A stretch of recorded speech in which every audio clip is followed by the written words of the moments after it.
आज मैं हूँ फिल्मों के एक युवा एक्टर के साथ। इनकी मुस्कान देखिए और चश्मा, काला काला चश्मा। और ये आशीष है।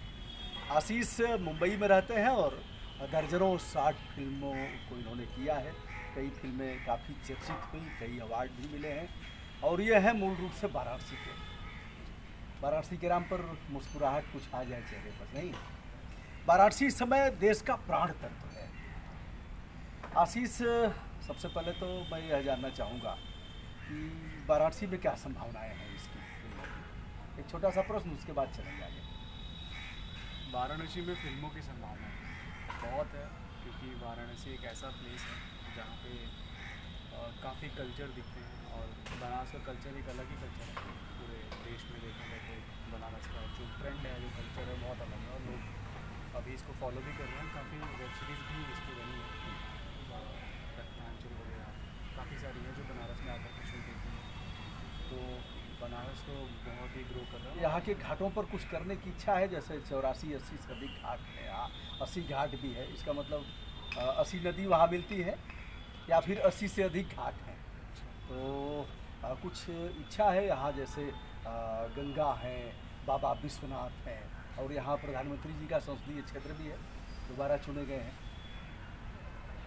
बनारस में करने की ये क्वेश्चन एक्चुअली आप ना भी पूछे तो भी मैं इसका जवाब दूँगा, क्योंकि इसमें ऐसा है कि बनारस के लिए मैं बहुत ज़्यादा एक्साइटेड हूँ कि यहाँ पर काम करूँ, क्योंकि यहीं का हूँ मैं। और मेरे प्लेस पे इतने अच्छी चीज़ें हैं, इतने अच्छे लोकेशंस हैं, इतने अच्छे फूड्स हैं शूट करने के लिए। तो या डेफिनेटली मुझे करना है और मैं करूँगा यहाँ पे। और आशीष, शुरुआत कहाँ से किया था आपने फिल्मों में, जैसे कैसे मन में आया?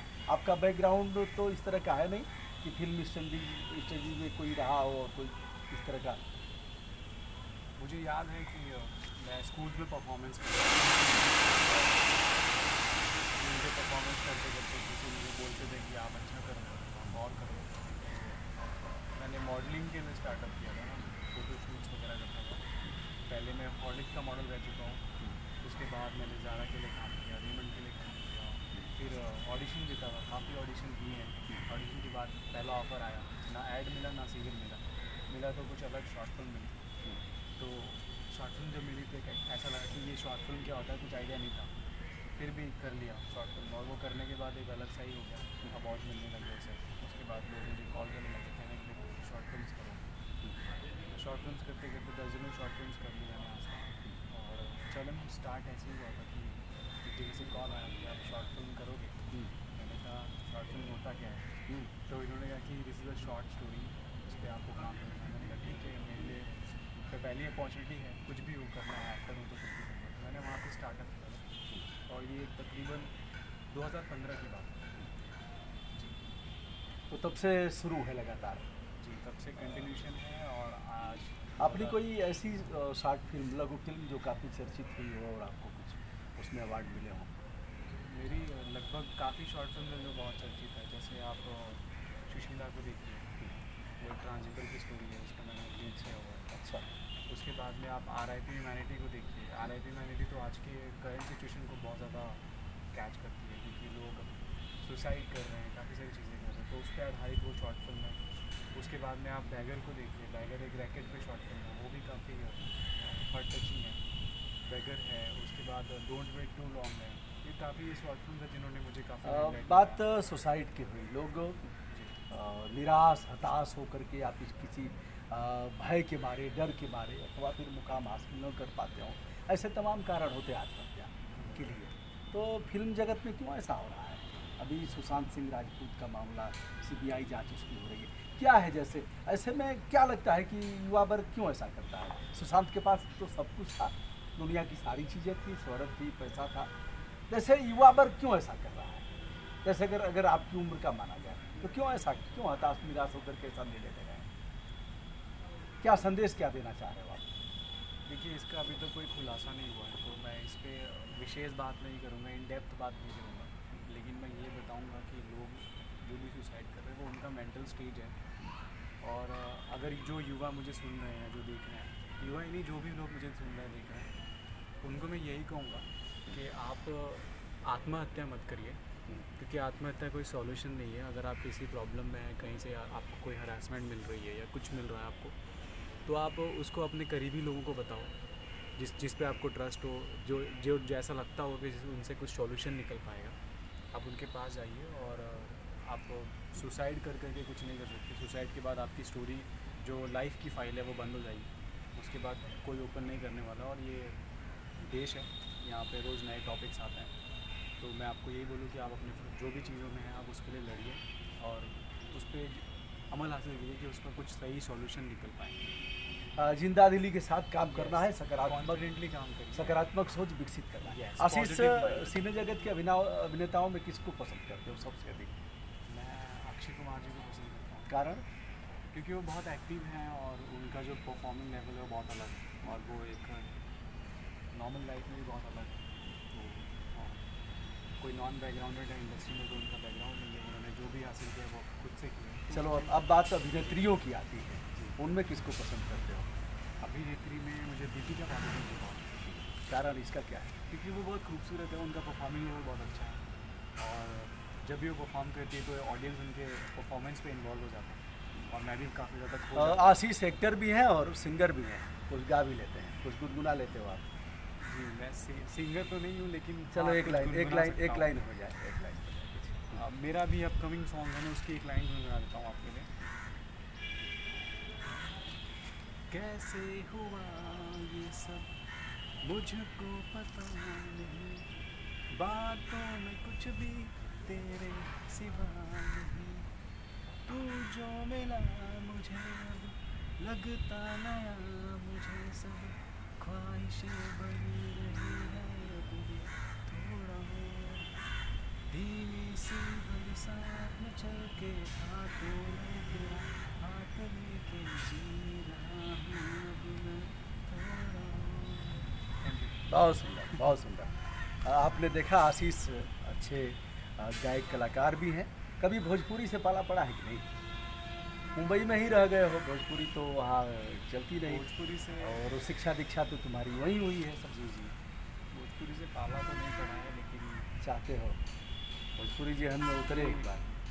भोजपुरी समाज से हूँ तो ये है कि हाँ कुछ करेंगे, लेकिन अभी नहीं, जब राइट टाइम का इंतज़ार कर रहे हैं वो बहुत जल्दी आपको बताएंगे।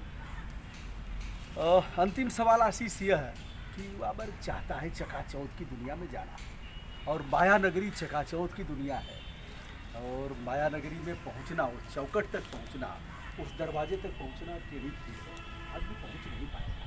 कैसे पहुंचेगा? ठीक है, सारी पढ़ाई लिखाई है, अच्छा एक्टर है और दमदारी के साथ अपना पक्ष प्रस्तुत करेगा, लगेगा कि यह ट्रेनिंग करके कहीं से आया है, लेकिन उसके बाद भी नहीं पहुंच पाएगा। तो इस डिजिटल इंडिया के युग में वो अपने आप को कैसे सर्वाइव करेगा? देखिए, अगर आज का युवा है और आज का युवा अगर सोच रहा है कि मुझे माया नगरी में कैसे जाना है, तो आई थिंक ये सोचना भी नहीं चाहिए उन्हें, क्योंकि digital media, social media, Facebook, Instagram, Twitter, YouTube, ये सारे जो वरदान है, आपको किसी की पहलेगी नहीं करनी है, किसी के हाथ पैर नहीं जोड़ने हैं। अगर आप रियल टैलेंट हो, आपको लगता है कि आप कर सकते हो, आप सीधे कैमरे के सामने जाइए, अपना अच्छा सा वीडियो बनाइए, वीडियो बना के यूट्यूब, फेसबुक, जहाँ भी आपको लगे वहाँ डालिए। ऑडियंस है, ऑडियंस कभी किसी के सेटिंग से आपको नहीं देखेगी, वो ऑर्गेनिकली आपको देखेगी, और आपका एक्ट अच्छा लगेगा तो ऑडियंस है भाई, ऑडियंस का प्यार अगर पाना है तो आप सोशल मीडिया पे ही करो, और माया नगरी जब होना होगा तो हो जाएगा। माया नगरी बुलाएगी? माया नगरी बुलाएगी आपको, आप अच्छा करोगे बुलाएगी, काफ़ी लोगों को बुलाया है। तो think positive, do positive, always be positive, मेरा ये स्लोगन है जो मैं लाइफ में लेके चलता हूँ। आई थिंक आपको भी ये लेकर चलना चाहिए। कभी तो मिलेगी बहारों की मंजिल राही, यस, कभी तो मिलेगी, यस, बशर्ते तुमको चलना होगा, तुमको चलना होगा। बस चलते नदिया बहे बहे रे धारा, चंदा चले चले रे तारा, तू ना चलेगा तो चल देगी राहें, तुमको चलना होगा। तो हम हैं आशीष के साथ। आशीष, अगर कोई जुड़ना चाहेगा तो नंबर तो मैं नहीं कहूँगा क्योंकि लोग परेशान करेंगे, यदि चाहो तो आप बता सकते हो किस तरह से आपसे जुड़ेंगे, फेसबुक, इंस्टाग्राम और इन पर जो सोशल साइट्स के।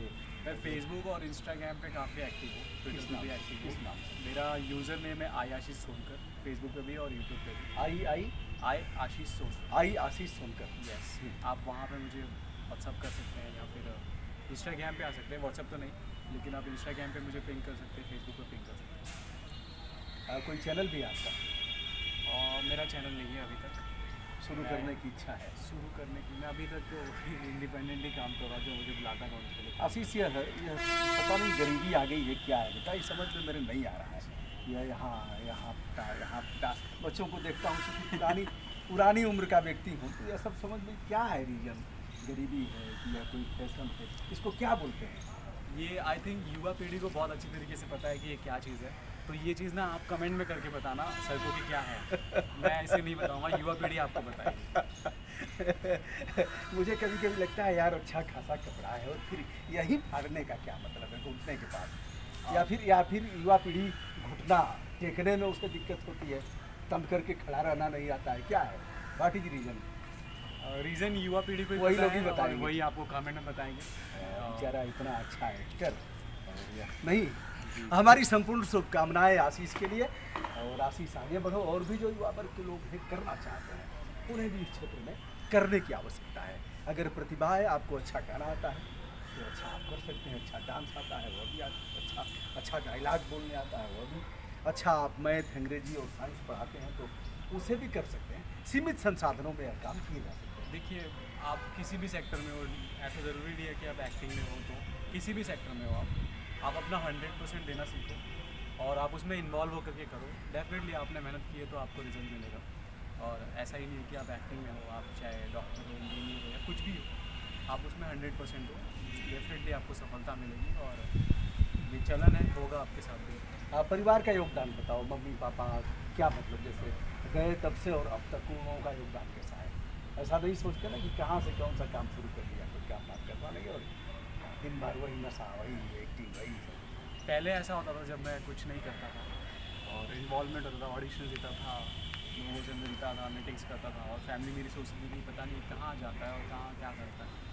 फिर कुछ प्रोजेक्ट्स मेरे आना शुरू हुए, फैमिली को दिखना शुरू हुआ, कॉल्स आना शुरू हुए, लोग डैडी से मम्मी से मीटिंग करना शुरू कर दिए लोगों ने कुछ प्रोजेक्ट्स के लिए। तो फिर डैड को तो फील होने लगा कि हाँ ये क्या हो रहा है, समथिंग इज़ हैपनिंग, कुछ हैपन हो रहा है। तो उसके बाद सब चीज़ न्यूट्रल हो गया और ये ठीक है, मज़ा आता है इसमें, ऐसा करना चाहिए। और युवा पीढ़ी आप भी करो, लेकिन ज़्यादा फैमिली को परेशान नहीं करना। आप अपना पॉजिटिव राइट काम करो, गलत काम कभी नहीं करो। धन्यवाद आशीष, हमारी शुभकामनाएं। धन्यवाद।